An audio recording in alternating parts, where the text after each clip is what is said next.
Mesdames, Mesdemoiselles et Messieurs, bonsoir. Bienvenue sur ITV, la télévision du groupe E-Media. Nous avons l'honneur aujourd'hui de recevoir dans cet entretien Son Excellence Zhang Shun, ambassadeur de la République populaire de Chine au Sénégal. Monsieur Shun, bonjour. Bonjour. Alors, bienvenue sur ITV. Dites-nous, comment votre pays, la Chine, tient-il le coup aujourd'hui avec l'épidémie de coronavirus qui défraie un peu l'actualité dans le monde entier? Bonjour. C'est un grand plaisir pour moi de partager les informations de l'épidémie coronavirus avec vous.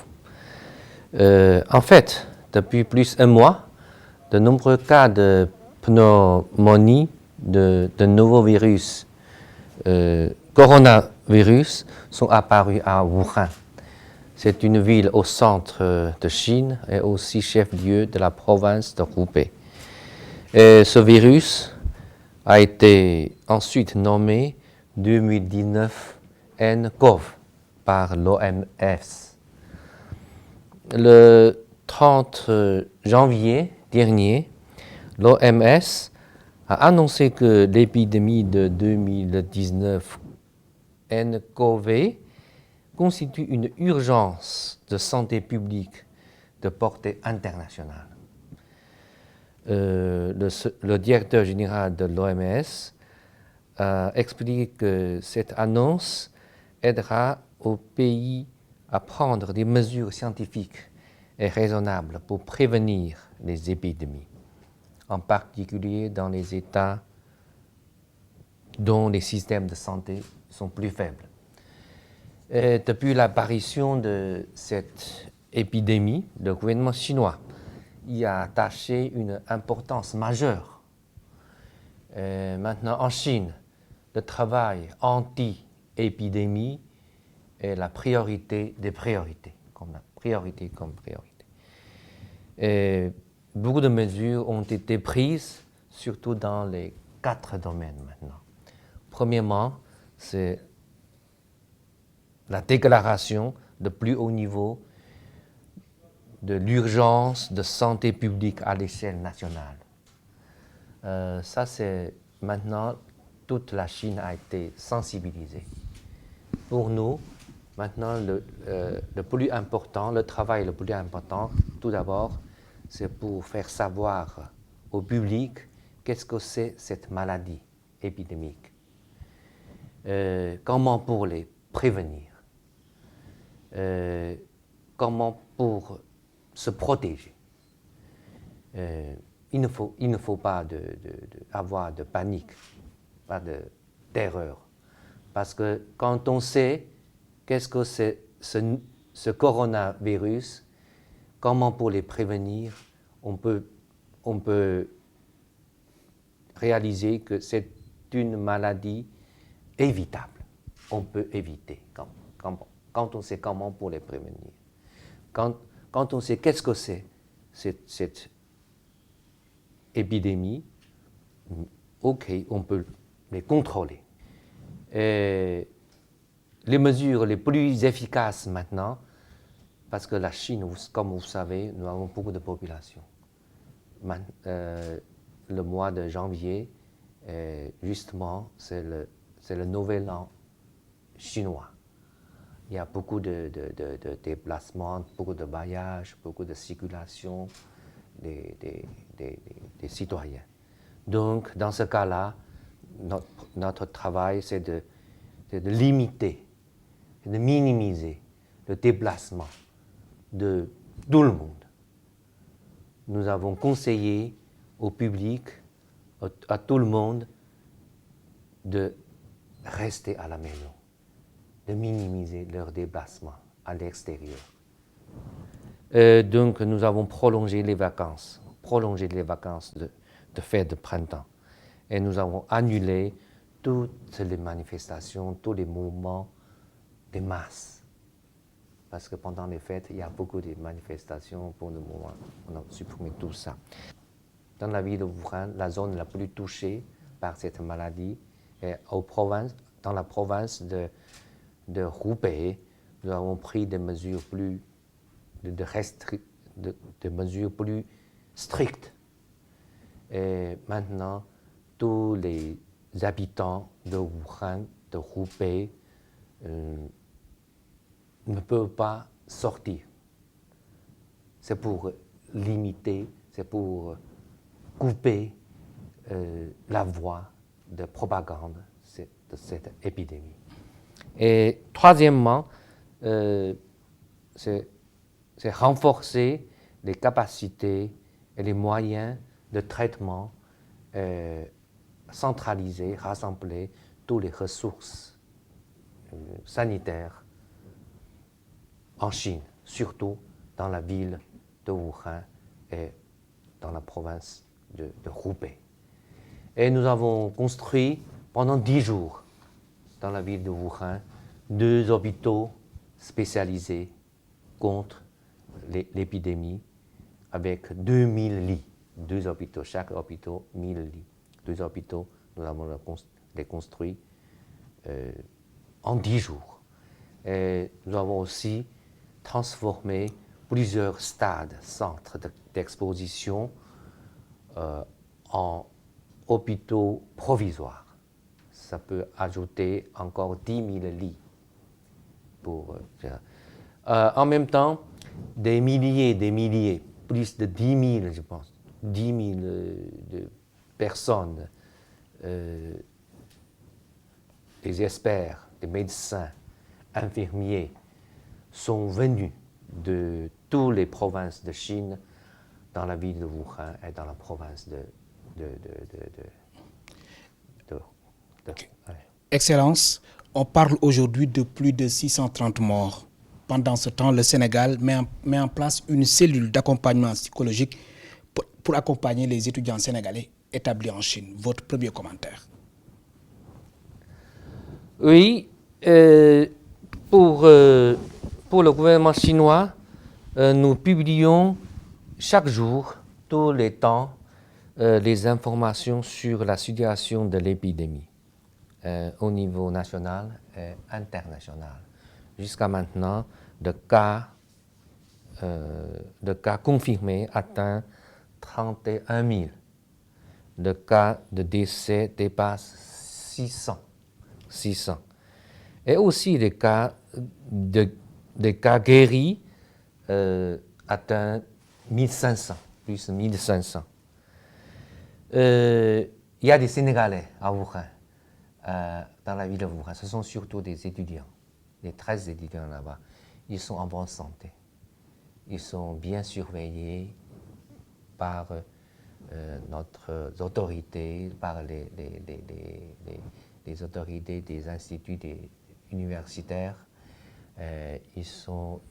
Ils vivent à Wuhan avec de bonnes conditions maintenant.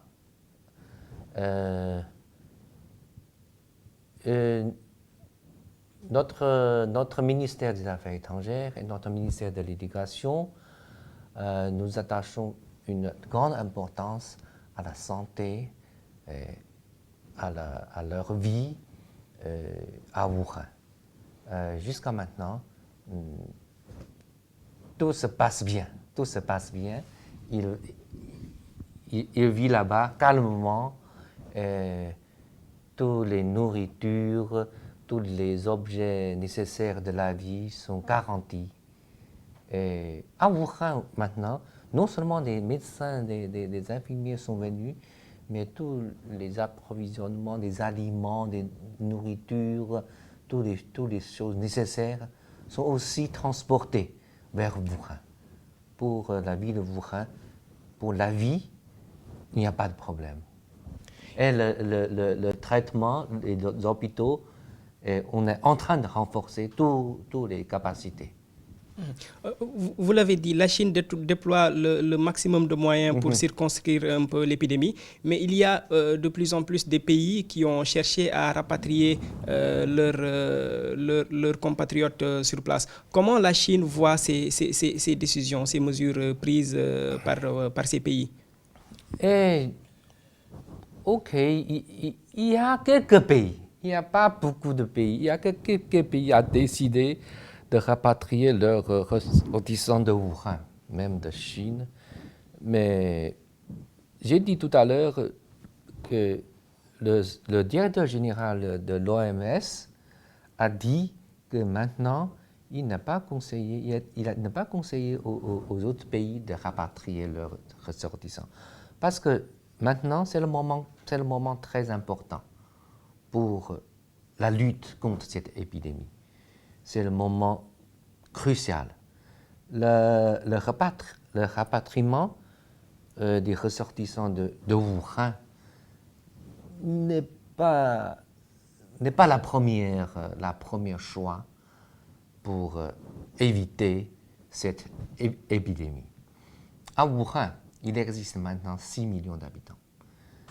Dans la province de Hubei, il existe au moins maintenant 50 000.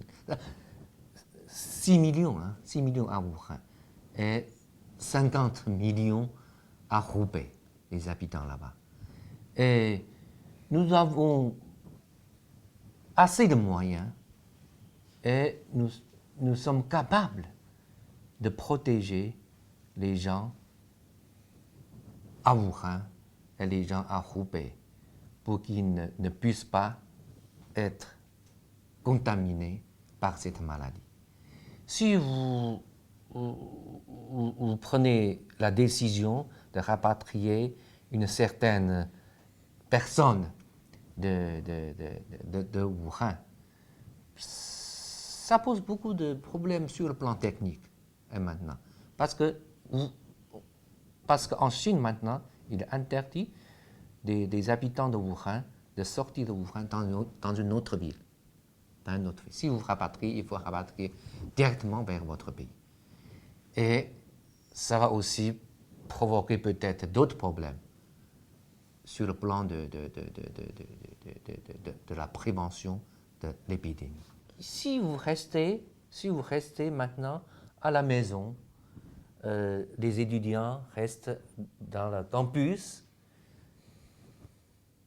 il y en a tout.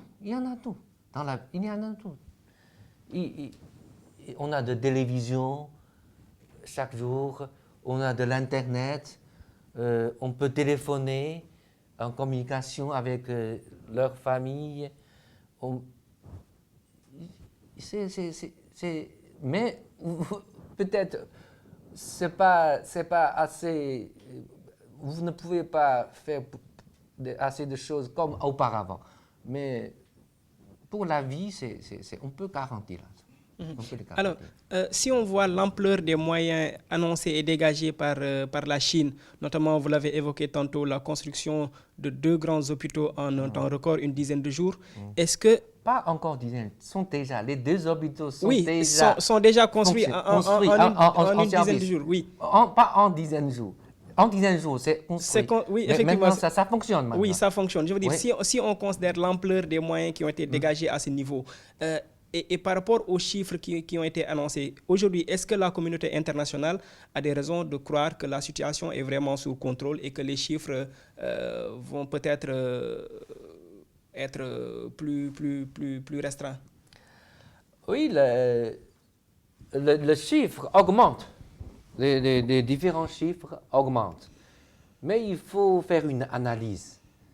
Parce qu'au début, il n'y a pas beaucoup de chiffres, parce qu'on n'a pas assez de moyens de test pour tester. Et maintenant, tous les moyens sont disponibles à Wuhan. Donc, pour les chiffres de chaque jour, ça augmente. Mais ça ne veut pas dire que les gens contaminés par cette maladie augmentent. C'est le chiffre qui augmente. Les gens sont déjà contaminés même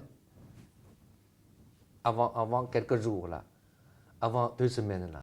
Maintenant, c'est que notre moyen sont plus.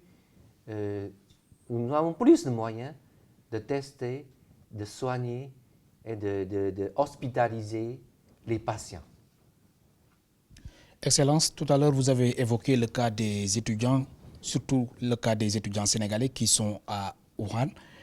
force de rester enfermés dans leur chambre universitaire, leur morale est affectée, n'est-ce pas, Excellence? Peut-être, peut-être, si on reste pendant toute la journée, reste à la maison, dans la chambre, peut-être sur le plan moral, ça pose un peu de problème. Mais c'est pas strictement, on reste toujours dans la chambre. Hein. On peut aller maintenant au marché pour faire des achats. On peut faire une petite promenade dans le campus. C'est pas tout à fait comme dans la prison là. C'est tout à fait différent. Vous avez la télévision, vous avez l'Internet. Vous pouvez faire un peu de gymnastique dans la chambre. Mais ils sont désemparés. Oui, oui, totalement. Ouais, parce que c'est le moment dur, oui. C'est un moment très dur pour les gens qui aiment bien faire du sport à l'extérieur, qui voyagent toujours. Mais ça, c'est le temps, ça, c'est un moment provisoire. Il faut que pour vaincre cette épidémie, il faut que tout le monde travaille ensemble, travaille dans la même direction. Il faut que tout le monde sait que maintenant, nous sommes dans une situation, oui, difficile, mais il faut patienter. Dans un proche avenir, si nous pouvons respecter tous les réglementations nécessaires, on peut le vaincre, cette maladie. Si dans ce cas-là, on voudrait vivre comme auparavant, non, c'est pas possible maintenant. C'est pas possible maintenant. Alors, C'est pas une catastrophe non seulement à Wuhan, mais aussi dans tout le monde, dans tous les pays. Si on voyage maintenant vers Dakar, vers Paris, vers New York, si on fait comme ça, ce qu'on veut, c'est une propagande. C'est une propagande de maladie. Dans quelques jours, dans 1 ou 2 semaines, le monde entier sera entaminé. Tout le monde sera entaminé. Alors, quelle appréciation faites-vous de la manifestation de solidarité de la communauté internationale? Sentez-vous que les pays du monde entier sont suffisamment à vos côtés pour vaincre? Parce qu'on a vu, par exemple, la Guinée équatoriale qui a annoncé une aide de 1,8 million d'euros, la Guinée à côté qui offre ses services en termes d'expérience de gestion d'épidémie avec ce qu'elle a connu avec l'Ebola. C'est un soutien que vous appréciez comment? Nous apprécions beaucoup tous les aides, tous les soutiens, toutes les assistances étrangères pour la Chine. Et nous sommes très touchés, nous sommes très reconnaissants, surtout pendant cette période quand la Chine a fait face à un défi naturel comme ça. Cela montre une volonté, une amitié profonde et solide entre le peuple chinois et les peuples étrangers pour leur soutien, pour leur compréhension et pour leur solidarité. Vous êtes en phase avec le chef de l'État Macky Sall qui a déclaré lundi que le Sénégal n'est pas prêt pour rapatrier les 13 Sénégalais établis à Wuhan. Et l'inquiétude des parents pendant ce temps. Oui, j'ai lu ça dans le journal. Maintenant, le problème que j'ai dit tout à l'heure, c'est pas le problème de moyens économiques, de moyens comme ça. Le rapatriement des citoyens d'un pays, de Wuhan, ça c'est une souveraineté de l'État. Pour la Chine, nous respectons toutes les décisions d'un État. Mais un message à l'endroit de ses parents Ah, qui sont vraiment... S'ils sont inquiétudes, ouais, je peux donner un message aux parents de ces étudiants. Leurs enfants sont en bonnes conditions de vie en Chine, à Wuhan. À Wuhan. Ils ont bénéficié d'un suivi médical chaque jour, périodiquement, des instituts et des universités de Wuhan. Toutes les conditions, toutes les nourritures, les approvisionnements, leurs objets nécessaires sont garantis là-bas. Il n'y a pas de souci, pas de souci. On peut vivre là calmement et notre ministère des Affaires étrangères, le ministère des Affaires étrangères de Chine, notre ministère de l'Éducation de Chine attache toujours une grande importance à leur vie, à leur santé. Pour nous, non seulement là-bas, ce sont des citoyens de Wuhan, mais il existe, nous savons bien, il existe beaucoup d'étudiants étrangers là-bas. Non seulement 13 étudiants sénégalais. Il y a, d'après moi, il y a au moins des milliers, des milliers et des milliers d'étudiants étrangers à Wuhan. On sait que la Chine est une destination très prisée par les opérateurs économiques sénégalais de façon générale, mais l'inverse également est valable. Plusieurs opérateurs économiques chinois font du Sénégal une destination aujourd'hui prisée. Quel est un peu aujourd'hui l'impact de cette épidémie dans cette relation d'affaires? Il existe une coopération excellente et très forte entre la Chine et le Sénégal. Et depuis ces dernières années, notre coopération économique, commerciale atteint à un niveau sans précédent. Sans précédent. C'est très bien.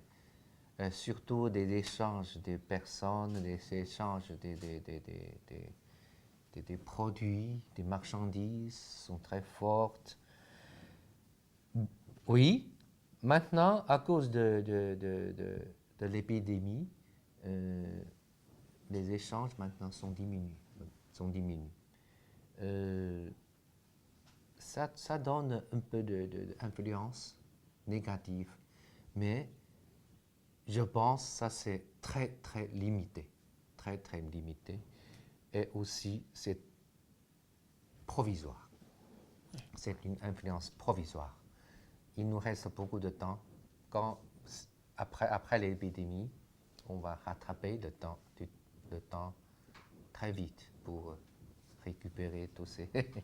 On va terminer sur la situation de l'arachide au Sénégal, qui est une culture assez importante ici au Sénégal. L'influence des opérateurs économiques chinois a été quelque peu décriée parfois, par moments, ici au Sénégal. Est-ce que vous avez un commentaire par rapport à tout ce qui s'est dit sur cette situation de l'arachide? Le commerce des arachides entre la Chine et le Sénégal, c'est un peu comme ça. C'est un peu comme ça. Ouais, tantôt bonne, tantôt un peu dire ça. Tout d'abord, je voudrais dire qu'il faut respecter la loi du marché. La loi du marché. Il faut respecter la loi. Parce que le prix des arachides internationaux, le prix international des arachides n'est pas toujours stable. Tantôt c'est bon, tantôt ce n'est pas très bon là. Parce que l'année dernière, 2008, il y a beaucoup d'arachides qui n'ont pas vendu. C'est une grande perte pour les paysans là. Cette année, à la demande du gouvernement, nous avons fait venir beaucoup des opérateurs chinois pour acheter ça.